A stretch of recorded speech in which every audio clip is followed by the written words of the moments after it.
This is Nutmeg. Welcome to the Nutmeg Tavern. It's Friday. It's time to go. And I'm your host, John Townsend. We're going to be talking about fun historical stuff. We're going to be focusing on pies today because pies are good. Because they voted? Because you guys voted for pie. That's right. Forget what I said. It's because you guys want to talk about pie. That's why we're here. I am joined by my helper behind the bar, Ryan. Co-host? Yeah. Co-host. Let's just be real. I like the sounds of that. Sounds like a promotion. There's Ryan. Hello, it's good to be here. And making all things technical happen because, well, it just won't happen unless he's there. Aaron. Are you there? Are you there, Aaron? My camera, I thought. There he is. There he is. He wasn't even technically ready for that. So there we go. There we go. So pie, such a great topic. It's funny because what? I didn't realize what glass that was. Oh, he's hoisted on his own petard. Oh my goodness. Well, What's up, man? What happened? So he drank something. something was extremely alcoholic. Was it tainted? It Possibly. it might cause taintness in my Yes. brainness. Anyway, pie. So, these guys set up, they said, oh, John, what should we talk about? Let's do a poll. And they thought for sure it was going to be clothing. You guys said no. So pie is a great topic because especially, I don't know about you, but where I live in North America, pie says one thing. And historically, pie is a lot, sometimes it's that, but most of the time it's something different. We think of pies like, pumpkin pies. But really, the majority of pies that you see in the 18th century are savory. Hold on, time out. What? Chat, please tell me if the stream just started. Yeah, that's what I'm Because wondering. I'm about. Is it goofiness? Yeah. Oh, Did we just start? yeah. We just started. Hey, wait a second. Hold on. Everything seemed okay, We'll- and we'll then s- it was like... We'll start wait a over. minute. It's all right. It's all right, technical guy. We'll start over. This is Nutmeg. We are in the Nutmeg Tavern. I love nutmeg. It's great stuff. It's good for drinks. Yeah. I'm your host, John Townsend. We're going to be talking about all things historical and pie related today. But wait, they didn't hear my promotion. He said I'm co-host now. Okay. I am joined. No, hold on. To chat. You're not going to miss anything. We're starting over. Yeah. Sorry Starting about over. that. I've good. never had that happen. He's never had that. Really. I said nice things about him earlier about his technical prowess. Now we're finding out. Anyway, again, wow. your host, John Townsend. We're going to be talking about all things historical, all things pie. And I am joined to help me out, my little helper behind the bar, Ryan. Yeah, we did that. I'm co-host. It's Third good time. to be here. Okay, there he Yeah. is. Co-host is what he called himself. Yeah. Anyway, and making all things technical happen behind the thing is Aaron. Yeah, hi. Let's get to it. Come on. Okay, They pie. voted on pie Pie. You guys voted on pie. That's what we're going to be. on Instagram and on What is YouTube. going on? Well, I'm going to stretch. Real Okay, everybody, Instagram Wait to and tell you YouTube. what happened we're all with taking a this. deep breath. I've never seen anything like it in my life. I inhaled my nutmeg. Okay. Okay. So, yesterday we put out a poll on YouTube and on Instagram and asked if you wanted to talk 18th century clothing or pies. And there was a huge landslide towards pie. So here we are. And we are starting from scratch again right now.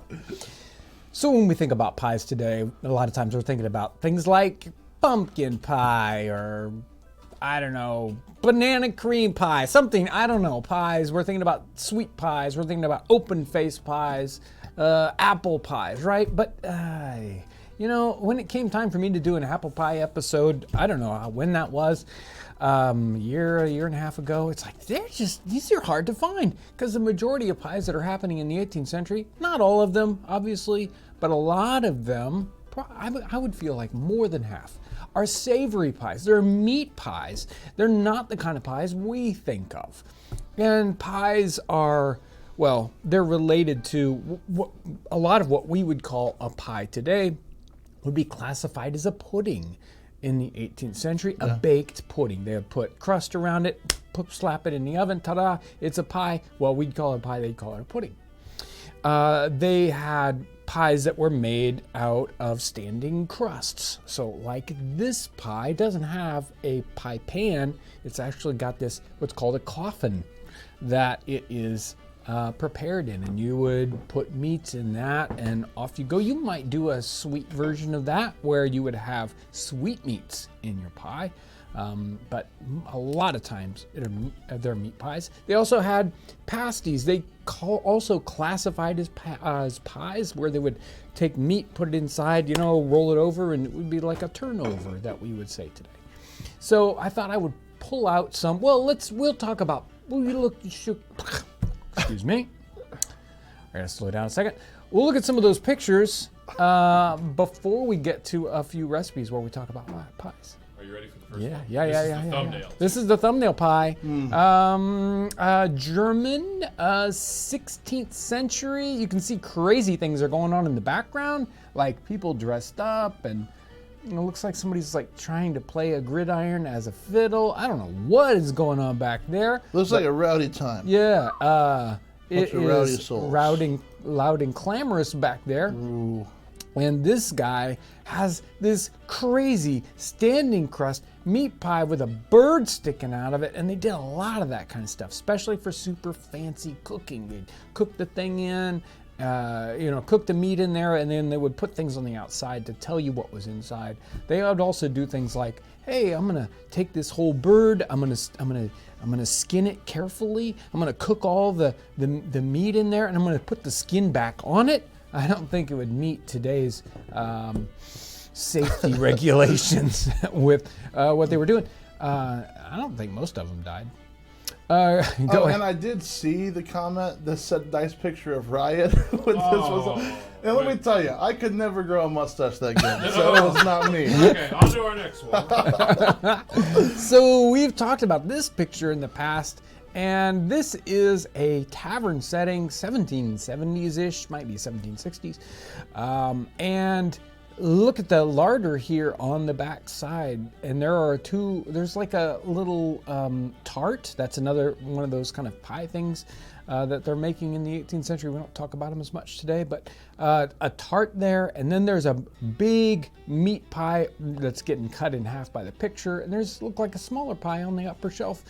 So lots of pie things going on, and pies are perfect for tavern settings because they would kind of pre-prepare these food items, and then they would, would you like a slice of the goose pie? And they would give you a slice of that. The pies, especially these savory meat pies, a lot of times they were sort of short-term preserved meat kind of a situation. I can cook this pie and we can eat it all week long. The pie kind of protects it. And they would have a leer or a clarified butter they'd pour into the pie to help fill up all the cracks and make sure it doesn't go bad. Air can't get to it. Next picture. This pie, another standing crust, beautiful pie. By the things that are surrounding it and by the looks of it, this is a sweetmeat pie. It's got probably preserved fruits in it, but it's a kind of preserved fruit pie thing, like we would think of possibly closer to a mince pie today, but not a minced meat pie, but sort of minced fruits going on in that one. And look at that standing crust. That is so gorgeous. Right there behind the gun. The artist has almost taken more time, or probably has taken more time, doing this beautiful, painting this pie crust. And it looks like it might have gotten overcooked just slightly, but that's not easy. It's not easy, especially as your pie gets bigger. It's going to take a long time in the oven to cook all the way to the center of it. And so your pie crust is taking the heat, in this case, and turning black and brown. But and it's got little fleur-de-lis. So maybe, I think this is a French painting. But that one, I mean, don't you want to take the lid off of that? Find out what's inside of that pie? I do. This is early 10 years. It could be probably 1600s. And it's a wedding feast. And the wedding people, the bride and groom there are dancing. And then we see way over here on the left-hand side, there's one of those pies opened up. People are eating out of it. It's a celebratory pie. There's a lot of celebration going on. You can imagine these pies, again, baked ahead of time, sort of a preservation technique. You'd have a whole bunch of pies, keep serving them out to people. Another standing crust pie, very similar to the two before it, a tall one. It's more simple, sort of almost a basket kind of pattern. You'll see a lot of these. This is as much about how they look as they are how to taste. They've even put a little sprig in there. And is there one more, Aaron? Nope, there isn't. There you go. There are some pictures of some beautiful pies. That's all these big standing crust meat pies. Those are the pies that show up in paintings because, well, like a pumpkin pie, it's not very beautiful, so it doesn't show up in a painting. Just some goop in a crust. Yeah, it's like, oh, whatever. So let's look. Let me find the right cookbook here. Did I find something in this one? No, that isn't the one I wanted. I thought this, looking at, it's always the one at the bottom that I want.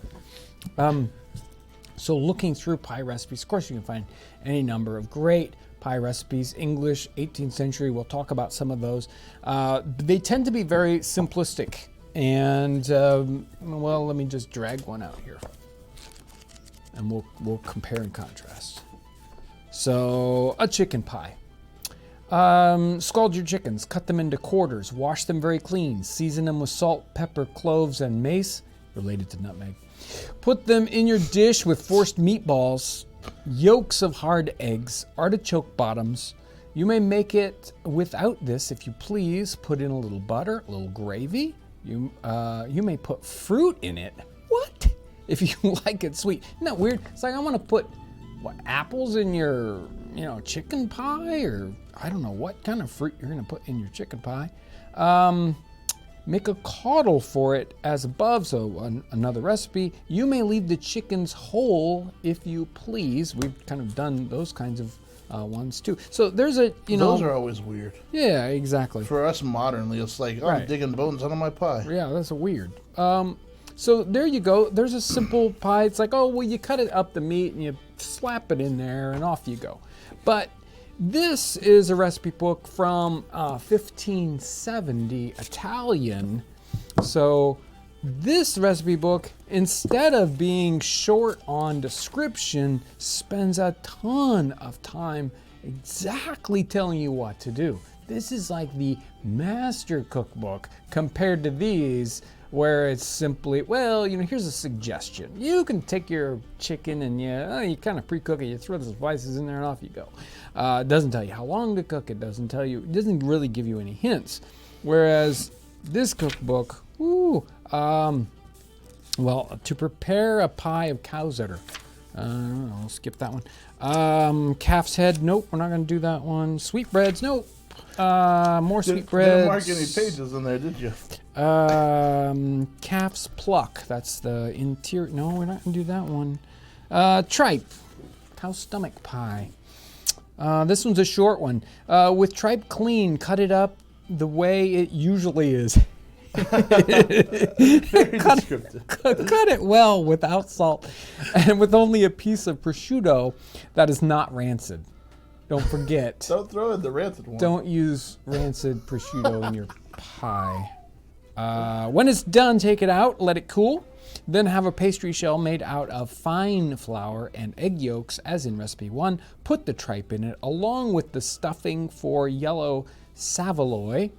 Onto this mixture, set thin pieces of provatura and grated Parmesan cheese, beaten mint, marjoram, pepper, cinnamon, saffron, missing the nutmeg. On top of that, put the cold tripe interspersed with the same mixture. The last layer should be thin slices of provatura and grated cheese. Cover the pie over, bake it. It is always served hot. You can do cow's tripe the same way, and the small intestine. If you do not like the Savory stuffing, put in beef marrow and a little fine beaten prosciutto. These Somebody's guys asking what prosciutto is. is like pre-prepared meat, right? Yeah, it's I yeah. think it's pork. There you go. Isn't it? There's a pie of calf liver. There's fingers of veal. So I mean, this is pages and pages of meat pies, and then you have to go into a whole nother section where they are going to do sweet pies. So that's Italian and 16th century. We have, but if we want to like fast forward to a later cookbook, then we go to the American Cookery Cookbook from 1797, New York Cookery. And she's got lots of puddings. In fact, she has a wonderful pumpkin pie recipe in here, but it's a pudding recipe. It's not a pie recipe. She does have sea pie. I've wanted to do sea pie for a long time. It's been on my to-do list for probably 2 years. Easy. 4 pounds of flour, 1.5 pounds of butter rolled into a paste, wet with cold water. So that's just the paste. Line the pot therewith. Lay in split pigeons, turkey pies. I don't know. You're supposed to put a turkey pie in this pie? Turkey pies, veal, mutton, or birds with slices of pork, salt, pepper, dust on flour, and do this till the pot is full or your ingredients expended. So you can't keep making a pie if you run out. Add 3 pints of water, cover tight with paste, stew moderately, a pie moderately 2.5 hours. So the sea pie you would build inside of a bowl, like a ceramic bowl. You'd line it with paste. You put in all these meat layers. You put in meat, you put in a layer of paste, you put in meat, you put in a layer of paste, keep going, put paste on the top, and then you boil it.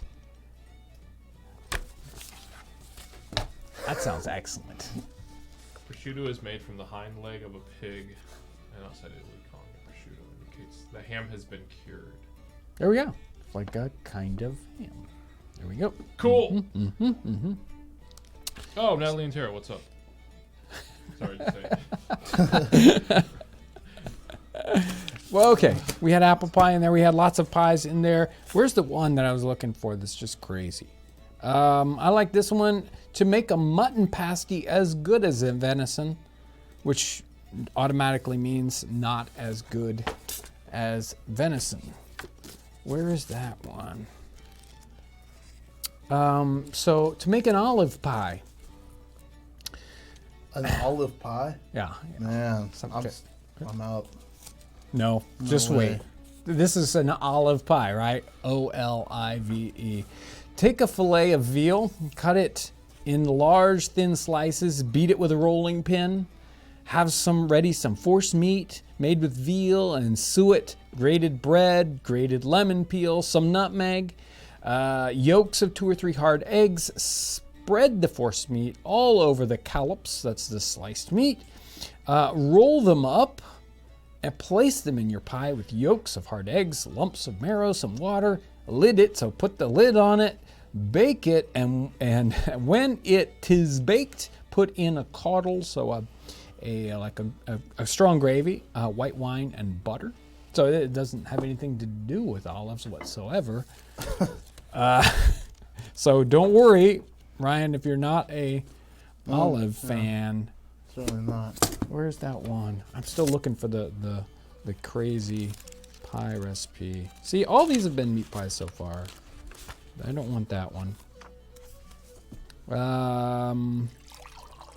So this goes to the preservation technique. A pork pie for eating cold. Bone your loin of pork, cut it into collops. Again, it's almost exactly the same here. Of course, it's got cloves and mace and nutmeg, thyme. It's got yolks of hard eggs. Lay this all in, a layer of veal, a layer of pork, till all the meat is in. Close up. Put a liquor in with saffron water, and that sounds good. When it's baked cold, fill it with clarified butter. Remember, let your first and last layer be pork, or else you would ruin it. You can't do it any other way. I'll find it. It's in here someplace. Did you say who made that crust? Ivy made that crust. There you go. It's Ivy's crust. What are you looking for, John? There's this one. It's always like this. It's like there's just this crazy recipe, and then I can't find it. Where is it? See, Oh yeah. I'm sorry. Hannah says olives icky, and I definitely agree with There Hannah. aren't any olives in it. It's an olive is a whole nother term, kind of. Maybe they mean the meat that's rolled up with the stuff in the middle. You know, like olives had the pimento in the middle. That it actually has more to do with the construction method. So, how to make a bacon tart? Bacon sounds good. You must take some fat, clear bacon that is not rusty. Scrape it with your knife until you have a quantity of a pound or upwards.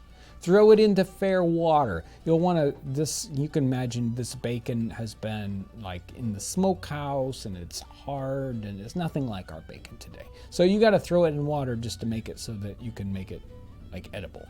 After it's well soaked, to drain it out, put it into a stone mortar and beat it with a wooden pestle. So you're turning it into bacon paste.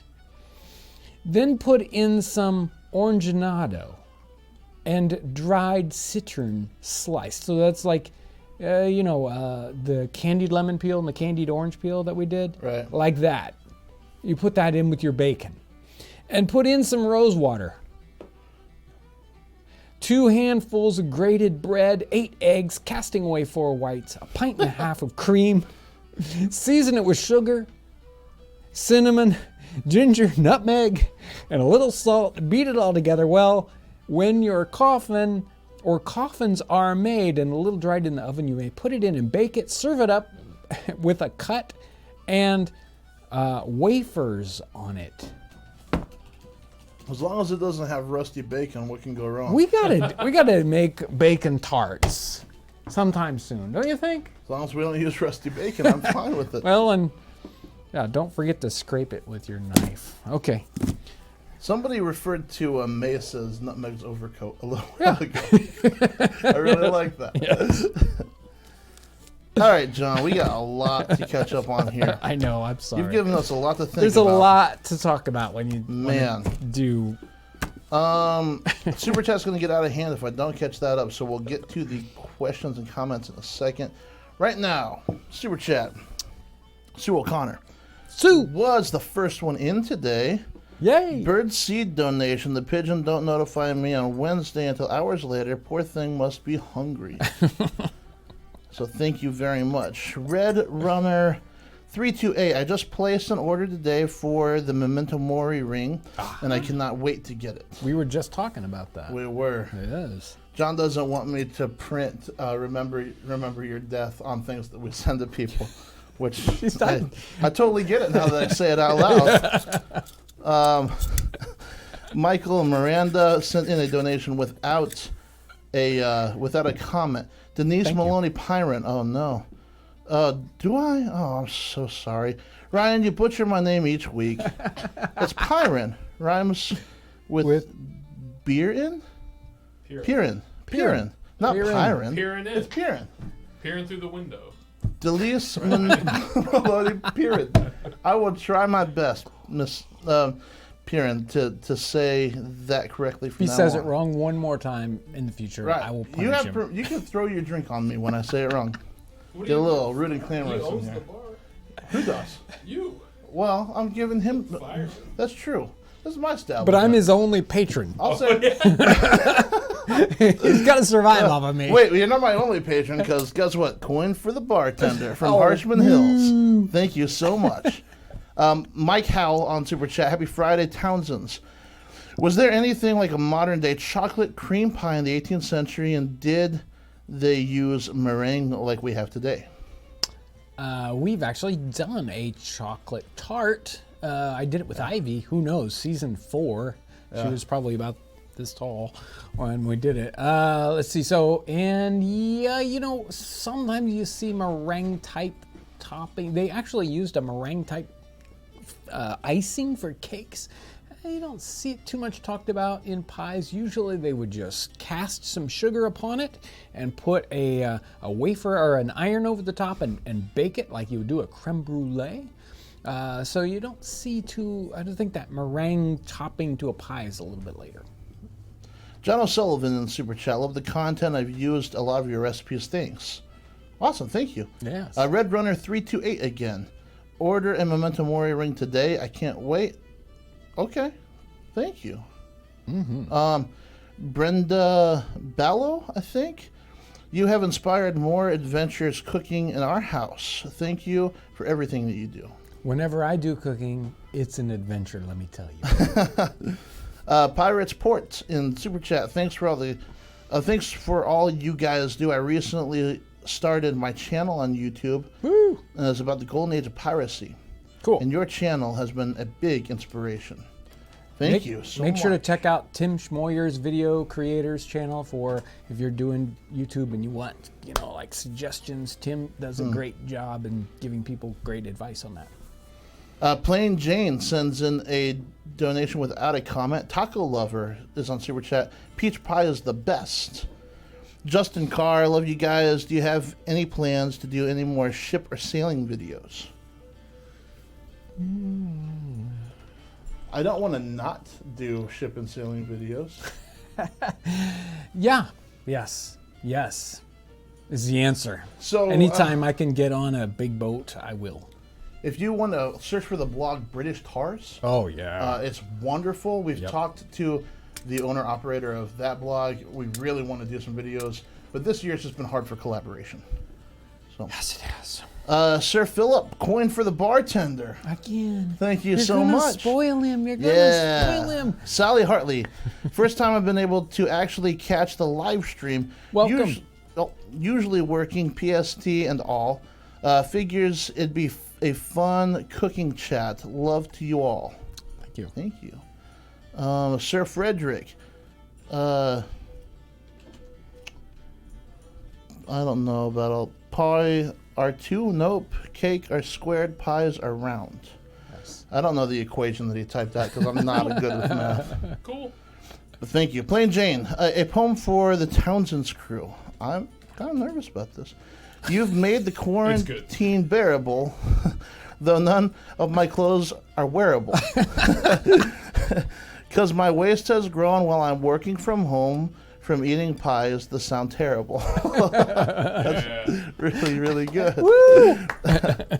Natalie and Tara, hi friends. Yay! So let's just say we're going to try and make a flip. What kind of ale and rum do you recommend using? Much love to you all. I'd go with a brown ale. What kind of rum? The yummy kind? I don't.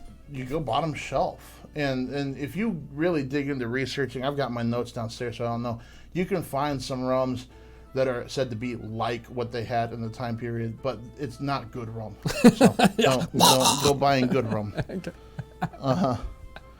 Yeah, do you want authentic flip or do you want flip? Right. Good choice. Well, it's sweetened up so much that it's just not. I mean, it's like it's no point. Yeah, right. Yeah. Matthew H., I'm going to need a tainted brain emoji ASAP. Yeah. Also, where's Kevin at these days? And Mr. Dragoo. Also, what's your favorite pie you've made so far? There's a lot of questions there. We haven't worked with Michael lately, but we've talked to Michael about doing cooking episodes. Kevin works as head of foodways down at Connor Prairie, so make sure to check out Connor Prairie. And what was the other one?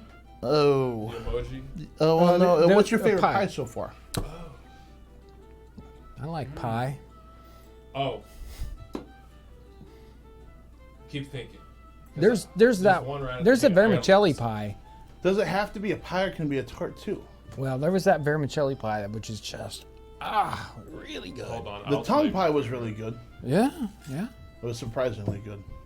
you. Dude, the fish pie. Remember? The Oh, pastry? oh yeah. The puff paste one? Yeah. Yeah, that one was crazy. He didn't say it was good. He said it was crazy. No, I loved it.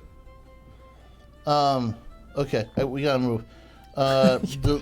Denise Maloney Piran. Haha. Got it. We want to got it. We want a Townsend's Tainted Brain pie video. Ooh, I don't. There's a pie recipe in here that talks about using tainted venison for your pie or stinking venison. So My question is, with the tainted brain pie, do you use a tainted brain or No. a recovered tainted brain? No. No. Okay. You don't have actually any. It's a pie for tainted brain, not contains tainted. So it's brain. just a nutmeg pie. The cure for tainted Yes. brain. Yes. Okay. Nothing but nutmeg.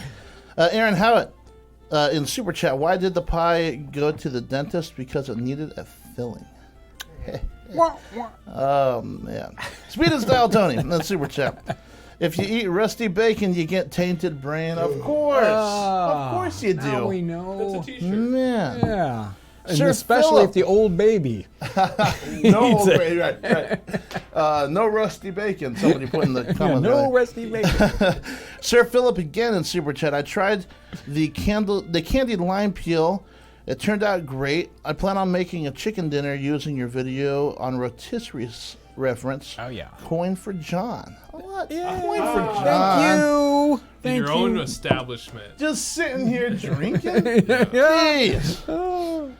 Sir Philip, I'm also making a shave horse per your instruction. Awesome. Thank Yes. you. Those are great. And Watari Kishimoto, I think, Okay. sends in a donation without a comment. Thank you. Thank you so much. Robert Green, can you recommend any period foraging books? They didn't talk about foraging in book form.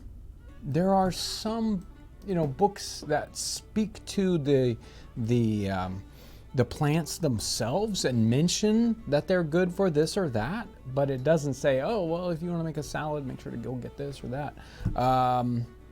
So you got to kind of piece the ideas together. And there's some very, very interesting research been done on Native American use of various, things you would find in the wilderness. Okay, so let's get into the chat. So there were some really great questions. In the chat. Thank you so much for all those super chats, and I'll try to keep up with them as you put them in. Okay. Would hard crust pies, the ones with the pastry that's not meant for eating, be used on ships in the 1700s? Thanks for everything, you guys. I'm gonna give a quick guess as to say no, but they might in the short term. So that sort of thing might have been done. So there were a lot of sort of short-term trips. So you might want to sail like from northern England to southern England or something like that, because it's faster to go by sea than it was by road. It could take 2 weeks by coach or something like that. So you would take a little trip on a little sailing vessel, a coasting vessel, and you might definitely bring along supplies for that short-term trip in that sort of form. But long-term sailing voyages, your hard crust pie is going to turn to whatever way before you're probably going to get to it. You might have that there for the first week, but then those supplies are gone. So it's not a long-term preservation technique.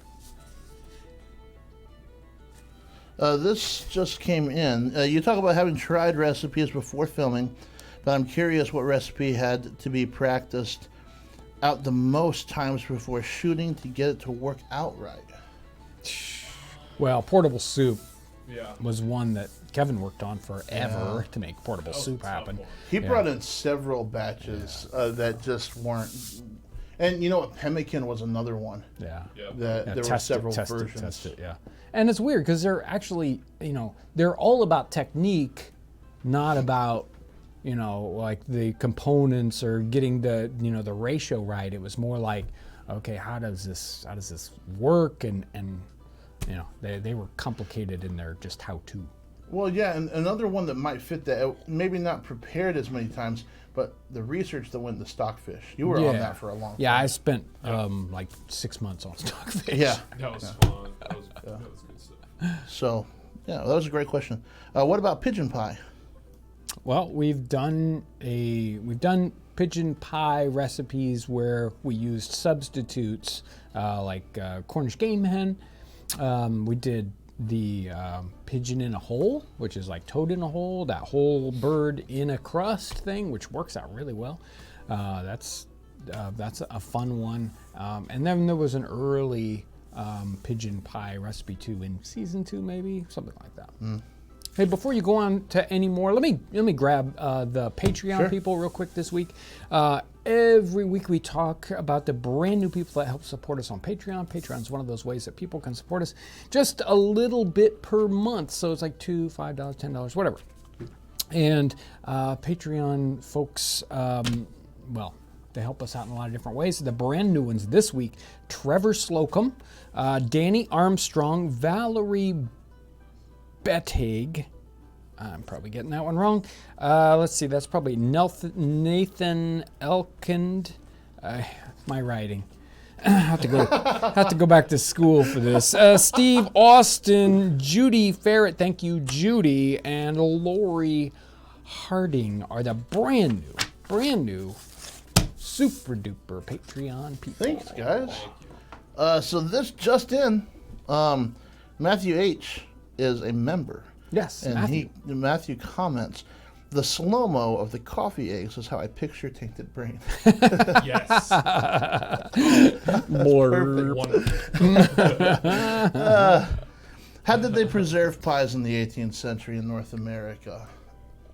So maybe talk about how a pie is a preservation method. Yeah, so, I've mentioned that, and it'll be many times, and you can look at the meat pie episode that we did early on. We made a little meat pie, and it had a similar crust to this one.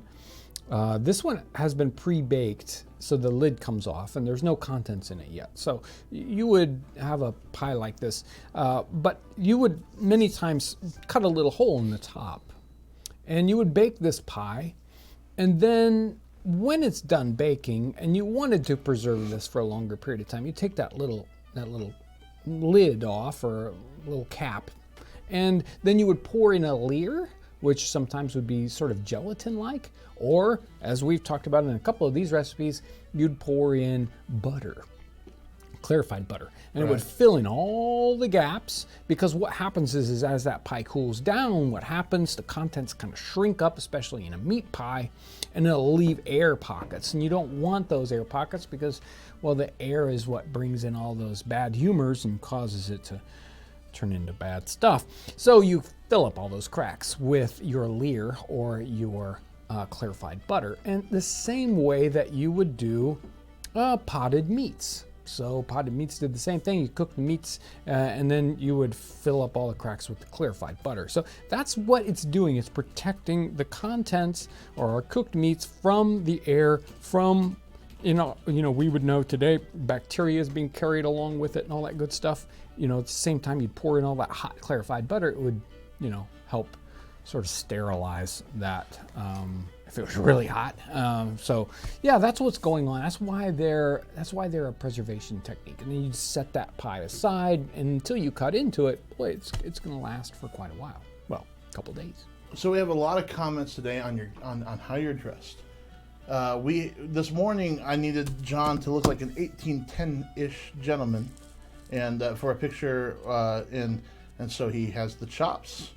And he has the top hat and the shorter waistcoat and the new block printed waistcoat. Yeah. So yeah, that's why he looks different than he usually does. I like that waistcoat a lot. I do too. We were just thrilled. The block printed cotton waistcoat, just gorgeous. Love the way the look of it. Somebody asked, is it better to join the channel or do Patreon? Which benefits us the most? Patreon is going to be, for us, a greater percentage because YouTube really, they take their cut. So, yeah, I was going to say there's also PayPal. We don't really talk about that a whole lot. So. Some people pay us directly via PayPal, especially great for that kind of one shot. Oh, I feel like giving them $10. Boom. PayPal's the way to do that. If you can do, I just want to help them out a little bit per month, Patreon's probably the best way. It's a little different, but YouTube, they've made it easy for the people that do those. So we wanted to let some people don't want to go off the platform, go over to Patreon and all that good stuff. Somebody asked what the bartender is drinking and what you're drinking. You have tea today? I have tea today because I needed to keep a straight mind. Yes. I have lots and lots of brandy. Not lots and lots. I have brandy. So originally I had water, but I accidentally poured into a glass that had the mystery liquid. So I needed the brandy to take that mystery liquid away. That didn't taint your brain, nothing. Somebody tapped the tainted tap water. Okay. This is also from the chat. Did they eat woodpecker and jay back in then? Oh man, where's the? Other than Audubon. There was a recipe. They ate. It's like it's got feathers. Eat it, right? It was like a bird. One of them was a bird called. I think it was in the Italian one, a fig pecker. So a bird that apparently went and ate figs. I thought it was great. It's like filling up your pie with just any old stray birds, that you find. Yeah, they it's like birds are food is what they think. Okay, let's go through some super chat stuff real quick. I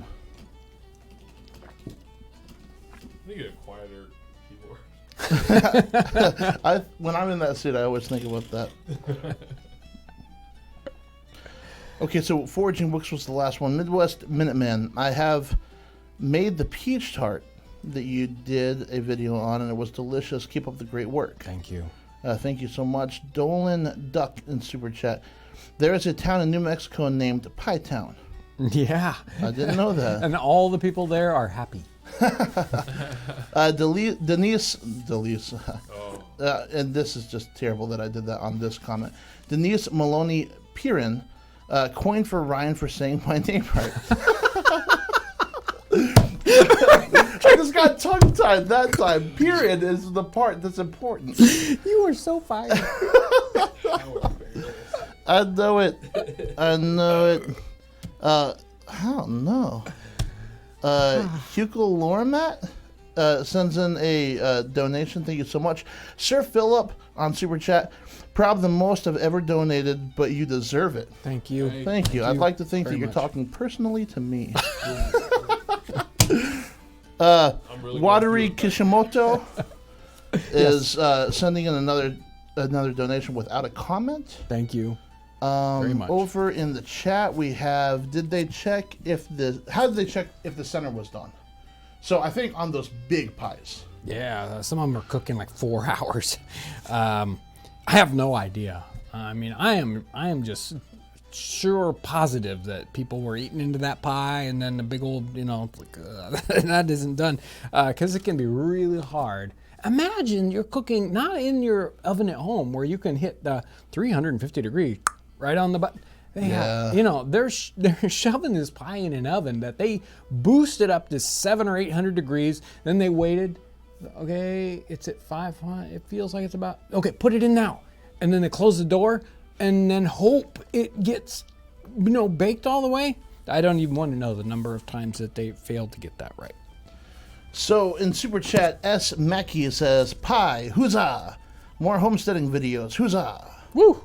Sir Frederick on Super Chat again. Looks like my math joke didn't translate. The area of a circle is pi r squared, but pies are round and the cake is squared. Yeah, sorry. We got it. I got close to it. I He's got real busy back close. there, and sometimes, they go right over No, his it's head. just the lack of math that I took in school. I slept a lot in school. Wendy Carr, so thankful for this place. Happy Friday. Thank you so much. Aaron Howitt in Super Chat. I was reading an article written by MFK Fisher around 1950-ish, and she said Hannah Glass and Amelia Simmons wrote 2 of the 10 most important cookbooks, right up there with Escoffer and Brillet Savory. So cool. I don't know those people. Sorry. Do you? No, Okay. none of those ring a bell. But that is awesome that those 2. Yes. Well, they're quintessential for our time period, but Yes. you would think that they fell out of favor or something, and they're holding their ground. So that's people awesome. are still cooking out of Hannah Glass, and as far as I'm concerned, American cookery is still about 50% Amelia Simmons. Oh, is that, you think that much? Yeah. Wow, that's okay. I mean, Alexander Total sends in a donation without a question. Thank you so much. thank you. Thank you. And then I think I'm caught up on Super Chat. This was in the chat. What is the oddest pie recipe John has run across? Ooh. Well, I was running across some pretty wacky pie recipes today, and this one was. Obviously, it's this one is Italian, so it's from the 16th century. So obviously, the pies are a bit more foreign. This would have some of the stranger things in it. Yes, I'm sure I could find something that would be just totally scary, but yes, to do thrush, quail, or other small birds in a pie, that was one of those. There you go. Here's to do fig peckers, ortolans, and swifts in a pie. So it seems like if you want to find something really weird, you will find it. It will it will show up in some great cookbook. Okay, so this is in Super Chat. I'm sorry, I was trying to figure out how to pronounce this name. I think it's Asil Easily here. My 16-year-old daughter, Clara, who bakes, asks, why would they make a standing crust that couldn't be eaten? Why waste the flour? Thanks. Well, the coffins, as they were termed many times, were made of a very rough sort of flour. Many of those early ones were not a wheat flour, but a rye flour, and they were made to be very thick because they were really just making a cooking pot. So a lot of households didn't have any number of cooking vessels like we do today. It's like, well, I've got 3 saucepans and I've got a casserole dish and I got, a glass baking pan that's this size and that size and something else. So if you don't have that, you're like, well, I need a 9x9, but I don't have a 9x9. I'll just make one out of this very rough and inexpensive flour. So they're not necessarily wasting it because they're going to be using a very low quality of flour to use in those, and they don't necessarily go to waste. So somebody else might eat that, or they might chop it up and use it some in a soup or something, or they might, worst case scenario, give it to their livestock to eat. It's not going to true waste. Today, when we throw things out, usually they go in the garbage, or in a best case scenario, they go in a compost pile. But not many people today have the pen of hogs out back that they can just go throw all that stuff away to, and it gets, totally recycled, totally used, even though it was a scrap from the table. What is mine flour? Mine flour? Yeah, that's what they wrote. I thought maybe you mentioned that in a recipe. I didn't hear it. I probably was just talking too fast. It doesn't ring any bells. Do we have a good pie for stockfish, John? Stockfish would make an excellent pie. There's a lot of fish pie recipes in these cookbooks, and you could easily reinflate that. Is that a word? Hydrate. There you go. Rehydrate that stockfish probably peel off the skin, but even it might not. And it would bake into a pie. So great. Just a little nutmeg. It'd be great. Alchemist009 in Super Chat, a cup of tea, a slice of pie with good discourse. No better way to take a break. Thank you. Chicken Joe in Super Chat. Hi, John. I was wondering if you knew anything about early 1820s Northwest pioneers and travelers in the Montana, BC region. Thanks. Love your work. No, I don't have a lot of info. What time period did he say specifically? 1820s. Yeah, 1820. So after Lewis and Clark kind of get up in that area.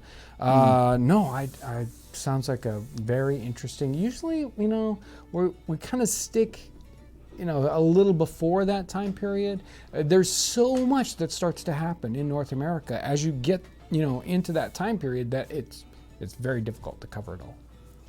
In Super Chat, we have Can't Say.